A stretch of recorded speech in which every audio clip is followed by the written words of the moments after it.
Assalamu alaikum warahmatullahi wabarakatuh. Hordoftoota YouTube akkam jirtu fayyaa keessanii bakkuma jirtanitti nageenyi rabbii isin biraa jiraatu. Egaa akkuma beekamu YouTube yeroo hundayyuu gumii hojii harkaa isiniif qabattee dhufti.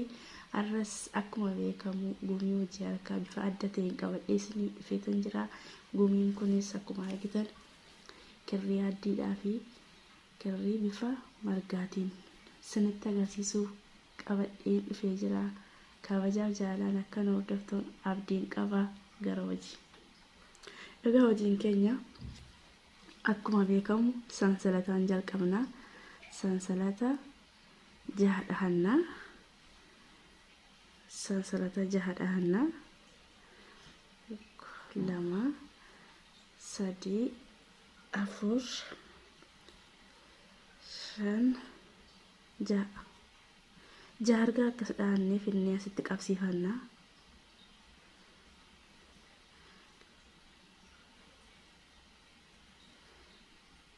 Akkasitti erga qabsiifannee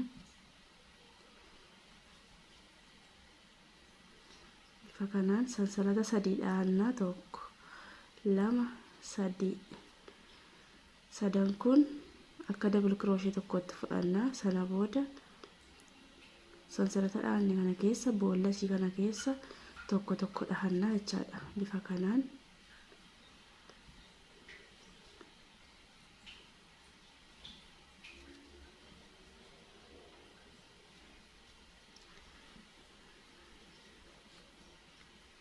tokko tokko dhaannee guuttanna jechaadha.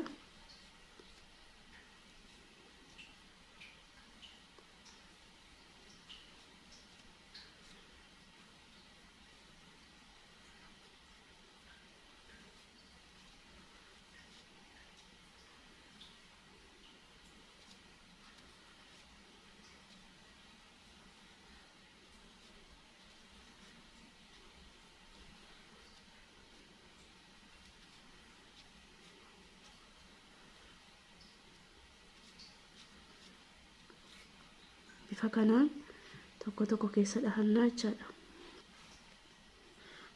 Egaa akkasitti erga zuurii guuttannee ammallee zuurii lammataas bifuma sanaan dhahannaa jechaadha.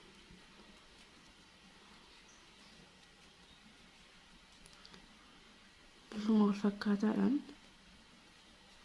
ammas tokkuma tokko akka nu jalaan golbannetti boolla tokko keessa tokko dhaana, boolla taanu keessa lama dhaana.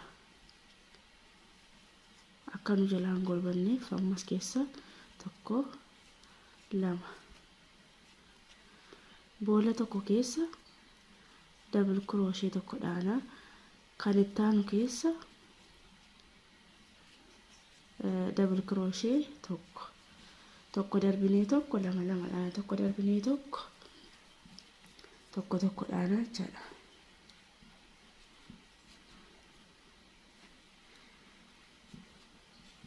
Bifa kanaan akka nu jalaan golbanneef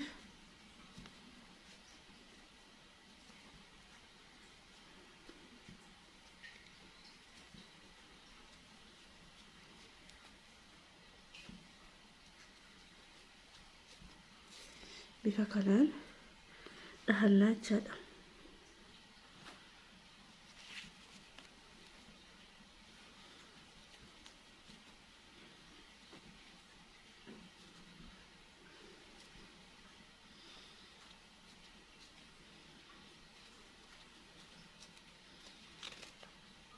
Bifa kanaan zuurii 4 dhaannaa jechaadha. Zuurii 4 naanneessuudhuma tokko tokko naanneessuudha.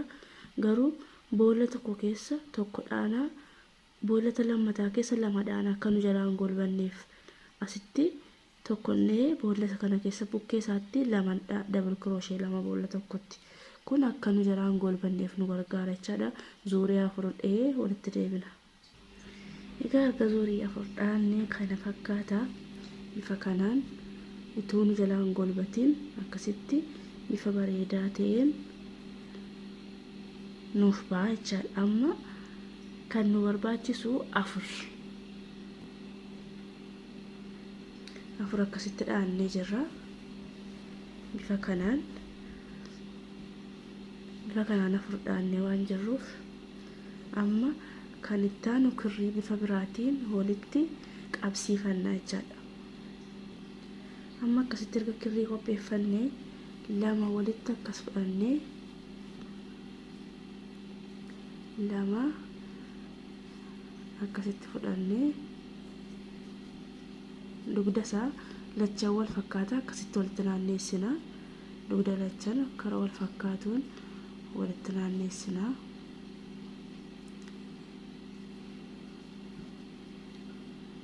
Lachaan kana erga akkasitti walitti qabsiifannee walitti kaa'annee amma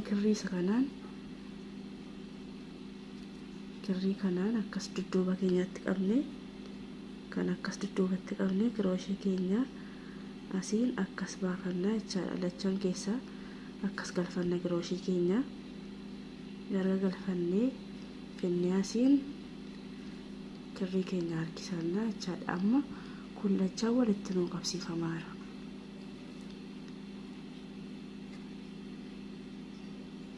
Akkasitti amma walitti qabsiifanneerra jechaadha. Erga walitti qabsiifannee isa jalaa kana dhiisnee kanarratti dhaanna. Kanarratti amma nu dhaannu tokkoon kanarratti jechaadha. Isa kana dhiisnee kana keessa tokkoon si keessa baafannaa jechaadha. Gaafa baafannu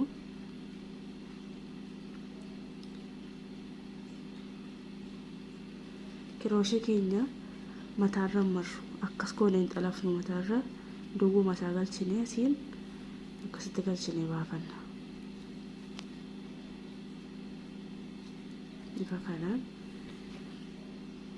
bifa kanaan baafannaa jechaadha.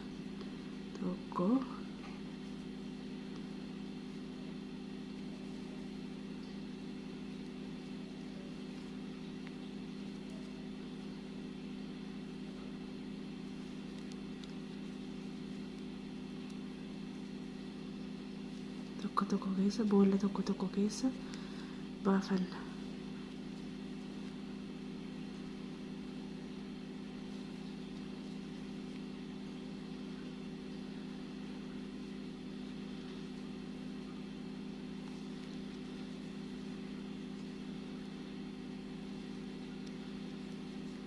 Warreen darbee boolla tokko keessa baafanna. Yeroo baafannu kirooshee keenya irraa akkas hin xalafnu dheera. Akkasuma duwwaa kirooshee keenya galchannee gar tokko kana qofa baasna.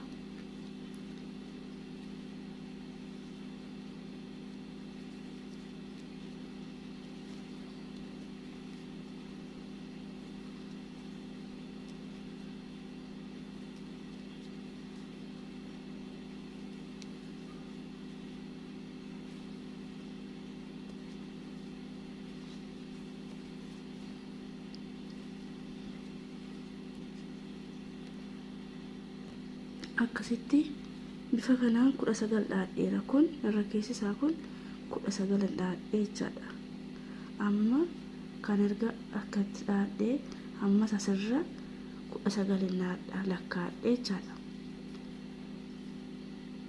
1 2 3 4 5 6 7 8 9 10 11 12 13 14 8 kun amma bakka kanaan baafadhaa jechaadha.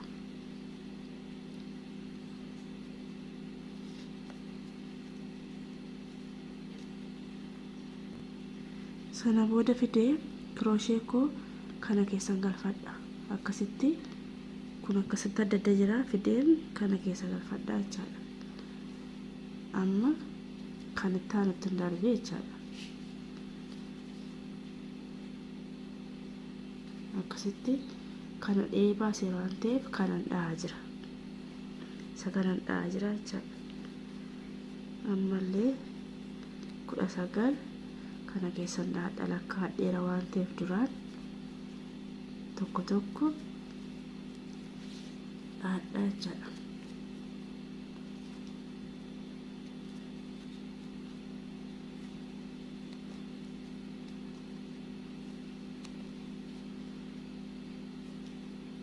Akkuma tokko gabaabsinee keessa baafachuudha.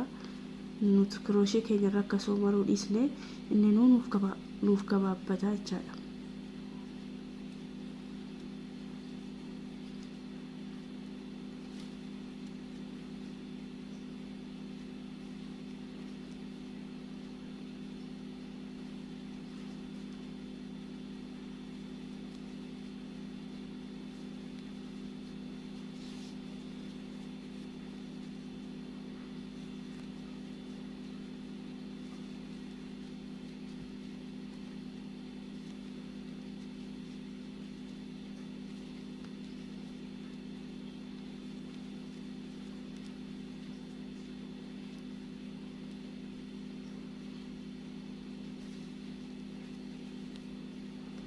Akkasitti lama dhaannee jirra jechaadha. Bifa kanaan lama dhaanneerra. Erga dhaannee amma kan sadaffaa kana fidnee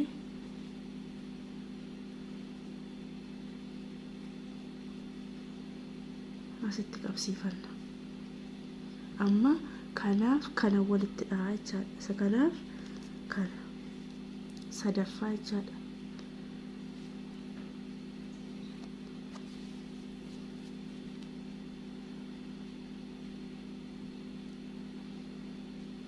Akkasitti qabsiifanna laallee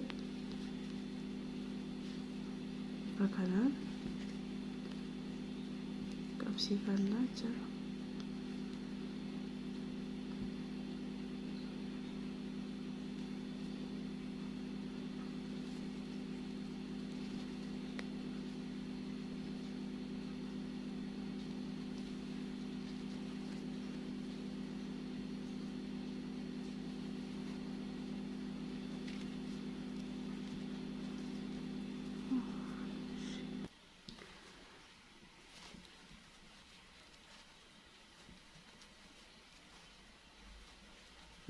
Tokkuma tokko qofa baafachuudha.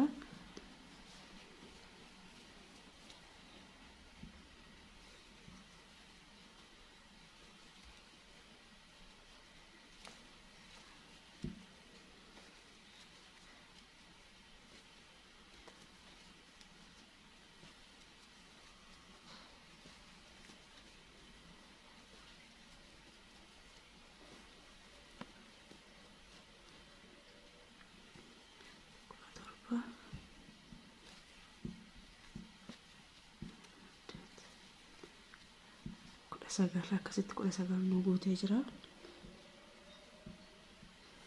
Ammallee fidnee 19 erga guuttannee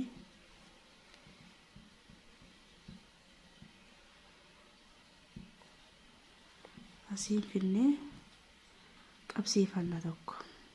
Isa kana afuraffaa jechaadha. Afuraffaa fidnee qabsiifanna.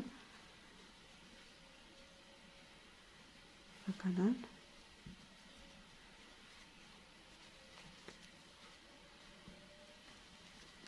bifa kanaan akkasitti qabsiifannee amma 19 immoo si ol dhaanaa jechaadha.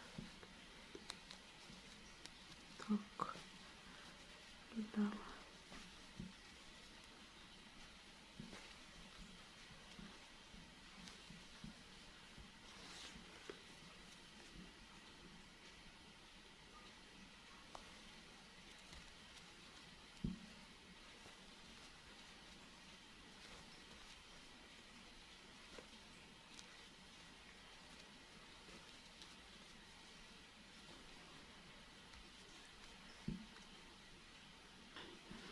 akkasitti erga guuttannee fidnee bakka kanatti qabsiifannaa 19 qixa kanaatiin nuu ta'a jechaadha. Amma sana booda fidnee isa kanatti isa bukkee tokkotti bifa kanaan qabsiifanna. Kana raawwanneerra jechaadha.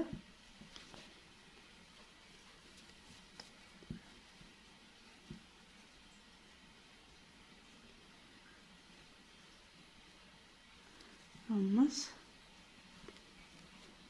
kanatti dhaanna 19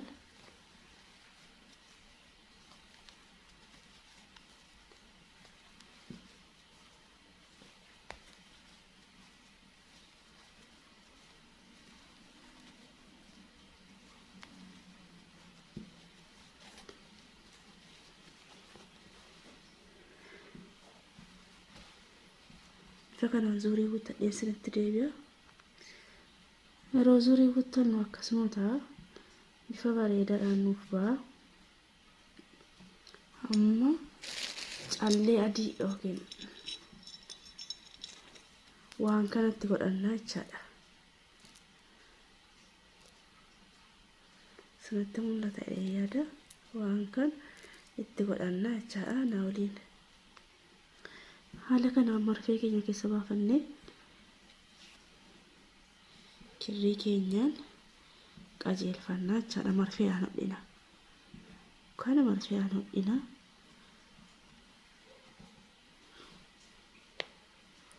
Bifa kanaan akkas goonee hodhannaa jechaadha.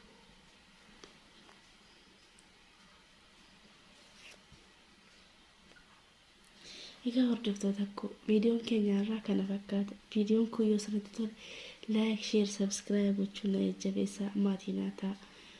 Isin yeroo dhaatanu kanarra guddistanii dhaachuu hin dandeessu. Guddistanii gaafa jedhu kanaansa geengoon dhaanne kun ana furiin dhee isin immoo 5, 6, 7 godhachuu hin dandeessu jechaadha. Viidiyoon kun yoo isinitti tole like, share, subscribe gochuun maatii naa ta'a na jajjabeessaa. Gaaffii qabdan illee koomentiidhaan na gaafadhaa.